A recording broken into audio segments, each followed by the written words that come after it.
I woke up this morning with an awful thought, and it was, what have you done with your life? Basically, to say, I've wasted my entire adulthood.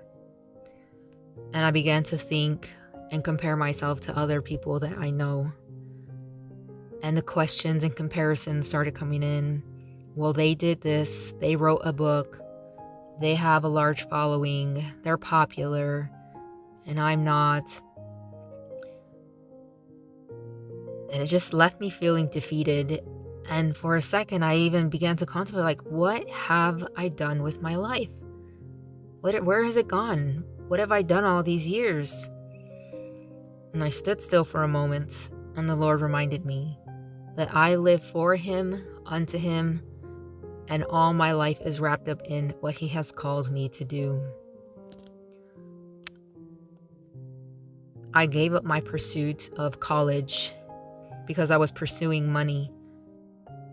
And I was reminded in the scriptures that you cannot serve God and money. And so when He called me to give up college and the career I was pursuing, I did it. And I'm not going to say it was easy, but it was one of those things that you just know, like, this is the best choice and I need to choose what's right.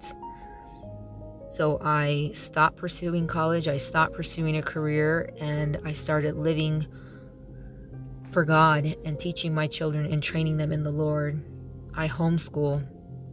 And part of the reason I homeschool is to train my children all day, every day, with as much time as possible about the Word and about how to love others, how to treat others, how to have peace and unity within the body, and how to live and serve one another. This has been the greatest blessing of all in my entire adult life. I got saved when I was 23, and I am now 35. My life has not been wasted. It has been the most fulfilling life that I could have ever imagined, a life full of meaning, a life full of pursuit in what I know is right now, a life in what is best for my children, not just myself, a life of serving my husband and loving him and being able to be a homemaker. I couldn't have asked for anything better.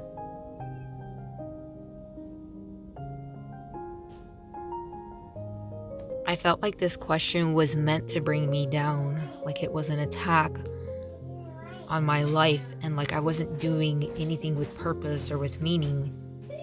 And when I responded to the question with where my life truly is going, I had exceeding joy. I have pleasure in what I do. I love being a mom. I love raising my children. I love being a homemaker. I love cooking nutritious, delicious food for my family. I love being able to serve others with the time that I have, since I'm not bound to a school schedule or a work schedule. I'm able to serve the body of Christ and help in any way that I can with those in need.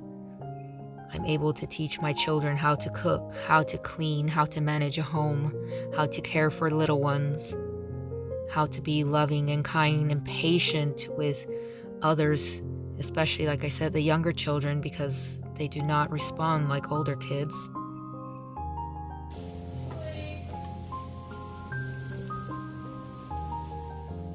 I've also been able to teach my children about homesteading and how to survive off the land with the animals that we raise.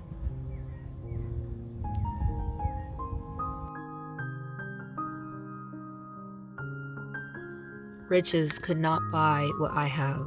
Money could not buy what I have. I'm rich beyond anyone's imagination. We don't need to have fancy cars, fancy houses. I've honestly been through so much that I understand what means the most, and I would give up all of my earthly possessions in order to keep my children home with me and be able to homeschool them, just so that I can continue training them in the Lord and not let the world have their way with them. I didn't know the reasons I was called to homeschool in the beginning, and I didn't know the reasons I was called to be a stay-at-home mother, but I happily and blindly obeyed the Lord just because of what His Word taught. And now we are 10 years into me homeschooling and being a homemaker, and I can look back and even to today and see the benefits of me being able to be a homemaker and homeschool my children. It's no secret what is being taught in public schools and all the lies and false teachings that are occurring. And so I am able to train my children in truth and teach them why things that are happening in the public school are wrong from a biblical perspective. And I'm realizing there is no reason to compare myself to anybody else. The only person I need to look to for my fulfillment, my happiness, and my joy is Jesus. I live for Him and I die to Him. I die to myself daily in order to live a life that Christ has called me to live, separated from the world, looking to Him for sustenance, for truth, and He leads me, and I follow. I hope this was encouraging, and if you have found yourself on a journey to following Christ, I pray that you would trust Him with all your heart and all your mind and all your soul.